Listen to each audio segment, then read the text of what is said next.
দিয়ার এক ফোঁটা রক্তের স্বাদে পাগল হল সাত ভাই। তাদের মনে জাগল এক রহস্যময় লোভ, তার মাংস কতটা মধুর হবে। তারা ঠিক করল বিয়াকে মেরে তার মাংস খাবে। শোনুন এই হাড় কাঁপানো রহস্যময় গল্প। অনেকদিন আগের কথা। বাংলার এক প্রত্যন্ত গ্রামে ধানক্ষেত আর নদীর কোল ঘেঁষে একটি পরিবার বাস করত। সেই পরিবারে ছিল 7 ভাই আর এক বোন। তাদের নাম ছিল করণ, রাহুল, শুভম, গৌতম, নীল, বিশাল আর সবচেয়ে ছোট ভাই আরব। তাদের বোনের নাম ছিল দিয়া।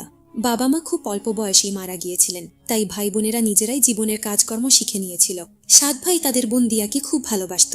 দিয়াও তার প্রিয় ভাইদের জন্য সবসময় যত্ন নিত। দিনগুলো এভাবেই কেটে যাচ্ছিল। একদিন 7 ভাই শিকারে গিয়েছিল। সন্ধ্যা নামতে শুরু করেছিল। দিয়া তখন তার ভাইদের জন্য রান্নার আয়োজন করছিল। সে শাক কাটছিল। হঠাৎ ছুরির ধারে তার আঙুল কেটে গেল। রক্ত বেরোতে লাগলো। প্রথমে সে ভয় পেল, কিন্তু নিজেকে সামলে নিল। ভাবল ভাইদের এই কথা জানালে তারা চিন্তায় পড়ে যাবে, তাই সে ঠিক করল এই কথা গোপন রাখবে। রক্ত মুছতে গিয়ে সে দেখল তার অন্যায় রক্তের দাগ লেগে যাবে, আর ভাইরা লক্ষ্য করলে বুঝে ফেলবে। অনেক ভেবে যখন কোনো উপায় না পেল, তখন সে তার রক্ত মিশিয়ে দিল সেই শাকের মধ্যে, যা দিয়ে সে রান্না করছিল। সন্ধ্যায় যখন 7 ভাই বাড়ি ফিরল, দিয়া তাদের জন্য খাবার পরিবেশন করল। সেদিনের শাকের তরকারি এতটাই সুস্বাদু হয়েছিল যে 7 ভাই আঙুল চেটে খেতে লাগলো। তারা বলল, দিয়া, আজকের শাক তো অপূর্ব হয়েছে, এমন শাক তো কখনো পাইনি। দিয়া তাদের প্রশংসা শুনে মুচকি হাসল। ভাবল ভাইরা খুশি, এটাই যথেষ্ট। কিন্তু গল্প এখানেই শেষ হলো না। পরদিন সকালে 7 ভাই আবার শিকারে যাওয়ার সময় এই নিয়ে কথা শুরু করলো। দিয়া শাকে কি মিশিয়েছিল যে এত সুস্বাদু হয়েছিল। তারা ঠিক করলো সন্ধ্যায় ফিরে দিয়ার কাছে এই রহস্য জানতে হবে। সন্ধ্যায় তারা তাড়াতাড়ি বাড়ি ফিরল। দিয়া রান্না করছে। বড় ভাই করণ এগিয়ে গিয়ে বলল, দিয়া, তুমি গতকাল শাকে কি মিশিয়েছিলে? স্বাদ তো অতুলনীয় ছিল। দিয়া প্রথমে কথা ঘোরানোর চেষ্টা করল, কিন্তু করণের বারবার জিজ্ঞাসায় সে বলে ফেলল তার আঙ্গুল কেটে গিয়েছিল, আর সেই রক্ত শাকের সঙ্গে মিশে গিয়েছিল। এই কথা শুনতেই 6 ভাইয়ের মুখের ভাব পাল্টে গেল। সন্ধ্যায় যখন 7 ভাই একসঙ্গে বসেছিল, করণ বলল, ভাবো, দিয়ার রক্তের কয়েক ফোঁটা এত সুস্বাদু, তাহলে তার মাংস কতটা মজাদার হবে। বাকি 5 ভাই রাহুল, শুভম, গৌতম, নীল আর বিশাল এই নিষ্ঠুর চিন্তায় সায় দিল। তারা বলল, হ্যাঁ, দিয়ার মাংস নিশ্চয়ই অতি সুস্বাদু হবে। কিন্তু সবচেয়ে ছোট ভাই আরব এই কথা শুনে বেদনায় ভেঙে পড়ল। তার মনে হলো কি করে কেউ নিজের আপনজনের প্রতি এমন ভয়ঙ্কর চিন্তা করতে পারে। তখন করণ বলল, কালই আমরা দিয়াকে বিয়ের ছল করে জঙ্গলে নিয়ে যাব। সেখানে তীর মেরে তাকে মেরে ফেলবো, তারপর তার মাংস খাবো। 6 ভাই এই পরিকল্পনায় রাজি হলো, কিন্তু আরব ভয়ে ও বেদনায় ছটফট করতে লাগলো। সে তার প্রিয় বোনকে বাঁচাতে চাইল, কিন্তু 6 ভাইয়ের বিরুদ্ধে যাওয়ার সাহস তার ছিল না। পরদিন সকালে করণ মিষ্টি করে দিয়াকে ডেকে বলল, প্রিয় বোন, তুমি এখন বিয়ের বয়সে পৌঁছে গেছো। আমরা তোমার জন্য একজন সুদর্শন ও যোগ্য পাত্র খুঁজে পেয়েছি। আজ আমরা তোমাকে তার বাড়ি দেখাতে নিয়ে যাব। তৈরি হয়ে নাও। দিয়া এই কথায় উৎফুল্ল হয়ে উঠল। সে নিজের সংসারের স্বপ্ন দেখতে শুরু করল। উৎসাহে সে তৈরি হয়ে ভাইদের সঙ্গে বেরিয়ে পড়ল। পথে দিয়া খুশিতে ভরে উঠেছিল, কিন্তু অনেক দূর হাঁটার পর সে ক্লান্ত হয়ে পড়ল। সে করণকে জিজ্ঞেস করল, ভাইয়া, আমার শ্বশুরবাড়ি আর কত দূর? করণ হেসে সামনের দিকে ইশারা করে বলল, দেখ, ওই যে তোর শ্বশুরবাড়ি। তুই ওখানেই রানীর মতো রাজত্ব করবি। দিয়া খুশিতে এগিয়ে গেল, কিন্তু সে একটু এগোতেই হঠাৎ তার ভাইরা তাকে ধরে ফেলল। দিয়া কিছু বোঝার আগেই তারা তাকে একটি গাছে বেঁধে ফেলল। দিয়া ভয়ে জিজ্ঞেস করল, ভাইয়া, এই কি করছো? কিন্তু তার ভাইদের মুখে আর কোনো দয়া বা ভালোবাসা ছিল না। করণ আদেশ দিল, একে শক্ত করে বাঁধো। দিয়ার হৃদয় কেঁপে উঠল। সে ফুপিয়ে কাঁদতে লাগলো আর ভগবানকে ডাকতে লাগলো, হে ভগবান, আমার আপন ভাইরাই আমাকে মারতে চায়। এদের মধ্যে কেউ কি আমার জন্য একটুও দয়া রাখে না? আরব এই কথা শুনে কেঁদে ফেলল, কিন্তু 6 ভাইয়ের বিরুদ্ধে যাওয়ার সাহস তার ছিল না। দিয়াকে বেঁধে করণ আদেশ দিল, সবাই পালা করে তীর ছুড়বে। করণ প্রথমে তীর ছুড়তে এগিয়ে গেল। তখন দিয়া করুণ স্বরে গান ধরল, মারো ভাইয়া, বুকে লক্ষ্য করে, তোমার তীর জঙ্গলে চলে যাবে ভাইয়া। করণ তীর ছুড়ল, কিন্তু লক্ষ্য ভ্রষ্ট হল। এরপর রাহুল এগিয়ে এলো। দিয়া আবার গান গাইল, তার তীরও লক্ষ্য ভ্রষ্ট হল। একে একে 6 ভাই চেষ্টা করল, কিন্তু কারো তীরই দিয়াকে স্পর্শ করল না। এবার আরবের পালা। অন্য ভাইরা চিৎকার করে বলল, পুরো জোরে তীর ছোড়, একবারে দিয়াকে শেষ করে দে, ব্যর্থ হলে তোকেও ছাড়ব না। আরব দ্বিধায় পড়ে গেল। সে দিয়াকে খুব ভালোবাসত।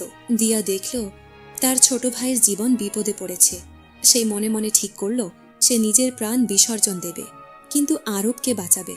সে ভগবানের কাছে প্রার্থনা করল, হে ভগবান, আমার ছোট ভাইয়ের তীর যেন আমার বুক ভেদ করে, তাহলে সেই পাপী ভাইদের হাতে মরবে না। তারপর সে আবার গান ধরল, মারু ভাইয়া বুকে লক্ষ্য করে, তোমার তীর আমার বুক ভেদ করুক। ভাইয়া। আরবের চোখে জল এলো, কাপা হাতে সে তীর ঝুড়ল। তীর দিয়ার বুকে গভীরভাবে বিকে পড়ল। দিয়া ব্যথায় ছটফট করল। তারপর তার চোখ চিরতরে বন্ধ হয়ে গেল। 6 ভাই তাদের নিষ্ঠুর পরিকল্পনা সফল দেখে কুটিল হাসি হাসল। তারা দিয়ার দেহ টুকরো করে মাংস রান্নার জন্য প্রস্তুত করল। করণ আরবকে জঙ্গল থেকে কাঠ আর জল আনতে বলল। আরব ভেতরে ভেতরে ভেঙে পড়ছিল। সে জঙ্গল থেকে কাঠ, জল আর কিছু মাছ ও কাঁকড়া নিয়ে এলো।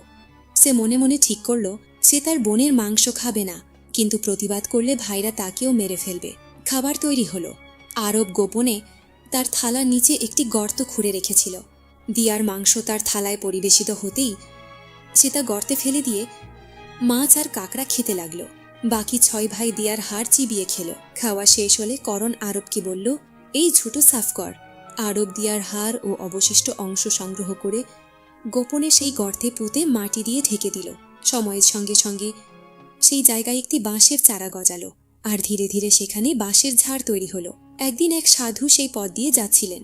তিনি বাঁশের ঝাড় দেখে ভাবলেন, এই বাঁশ দিয়ে একটি বাদ্যযন্ত্র বানানো যাক, যা দিয়ে গ্রামে গ্রামে ভিক্ষা মাগবেন। তিনি একটি বাঁশ কেটে নিয়ে গেলেন এবং তা থেকে একটি সারেঙ্গি তৈরি করলেন। তিনি সেই সারেঙ্গি বাজিয়ে গ্রামে গ্রামে ভিক্ষা মাগতেন এবং মানুষকে উপদেশ দিতেন। একদিন সাধু সেই গ্রামে পৌঁছালেন যেখানে 7 ভাই থাকত। ততদিনে 6 ভাইয়ের বিয়ে হয়ে গিয়েছিল, কিন্তু আরব বিয়ে করেনি। সে তার বোনের বেদনা ভুলতে পারেনি। সাধু যখন করণের বাড়িতে পৌঁছালেন, তখনই সারেঙ্গি নিজে থেকে গাইতে শুরু করল, না বাজরে সারেঙ্গি, এই তো সবচেয়ে বড় শত্রু। করণের বাড়িতে না বাজরে সারেঙ্গি, দয়া মায়া সব ছেড়ে রক্তের সম্পর্কে কলঙ্ক লাগিয়েছে। করণ ভয়ে কাঁপতে লাগল। সে বুঝল এটা দিয়ার কণ্ঠ। সে তার স্ত্রীকে বলল, তাড়াতাড়ি সাধুকে ভিক্ষা দিয়ে বিদায় কর। সাধু কোনো প্রশ্ন না করে চলে গেলেন। এরপর সাধু একে একে রাহুল, শুভম, গৌতম, নীল আর বিশালের বাড়িতে গেলেন। প্রতিবারই সারেঙ্গি একই করুণ গান গাইল। সবাই ভয়ে তাড়াতাড়ি সাধুকে ভিক্ষা দিয়ে বিদায় করল। অবশেষে সাধু আরবের বাড়িতে পৌঁছালেন। তার দরজায় পা রাখতে সাতিঙ্গের সুর বদলে গেল। একটি মধুর সঙ্গীত বাজতে লাগল, বাজরে বাজো সারেঙ্গি, আমার সবচেয়ে ছোট ভাইয়ের বাড়িতে। মনের কথা মনে চেপে যুগ যুগ ধরে রেখেছে। বাজরে বাজো সারেঙ্গি, এই তো আমার প্রিয় ভাইয়ের বাড়ি। আরব চমকে উঠল। সে ভাবল, এটা তার বোনের কণ্ঠের মতো। সে সাধুকে সম্মানের সঙ্গে বাড়িতে বসিয়ে তাদের আতিথেয়তা করল। তারপর সারেঙ্গির কথা জিজ্ঞেস করল। সাধু বললেন, এই সারেঙ্গি একটি বিশেষ বাঁশ দিয়ে তৈরি, যা জঙ্গলের একটি অজানা জায়গায় পাওয়া গিয়েছিল। আরব ভাবল, এই সারেঙ্গির সঙ্গে তার কোনো গভীর সম্পর্ক আছে। সে সাধুর কাছে সারেঙ্গিটি চেয়ে নিল। সাধু তাকে সারেঙ্গি দিয়ে চলে। আরব সারেঙ্গিটিকে একটি পবিত্র স্থানে রাখল। সে ধূপ দ্বীপ জ্বালিয়ে তার পূজা করতে লাগল। কিন্তু কিছুদিন পর সে লক্ষ্য করল তার বাড়িতে অদ্ভুত কিছু ঘটছে। বাড়ি পরিষ্কার, বাসন ধোয়া, সবকিছু গোছানো।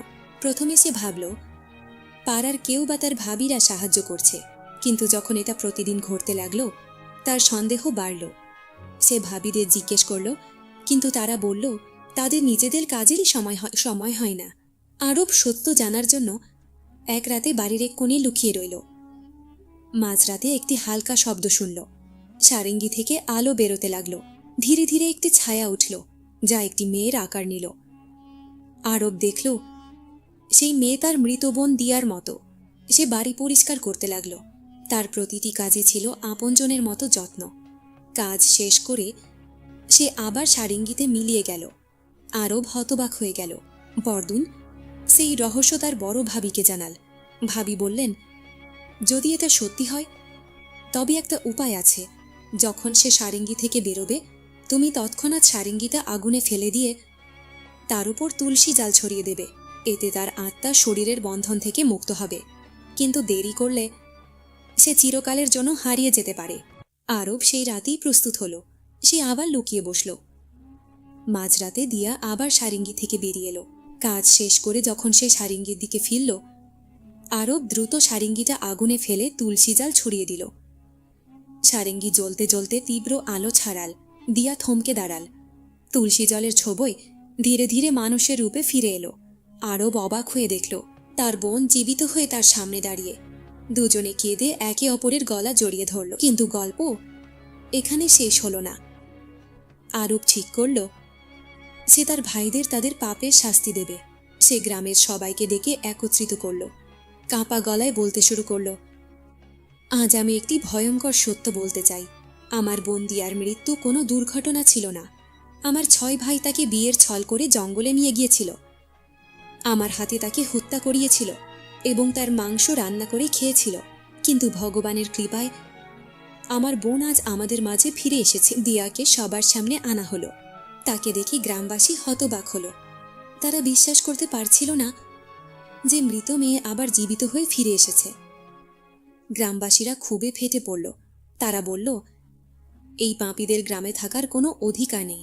বুড়োরা ঠিক করল এদের শাস্তি দিতে হবে। গ্রামবাসীরা 6 ভাইকে তাদের বাড়ি থেকে টেনে এনে লাঠি দান্দা দিয়ে মারতে মারতে গ্রামের সীমানায় নিয়ে গেল। তাদের স্ত্রীরাও তাদের কুকীর্তি জেনে তাদের ছেড়ে মায়ের বাড়ি চলে গেল। 6 ভাই ভয়ে কাঁপছিল।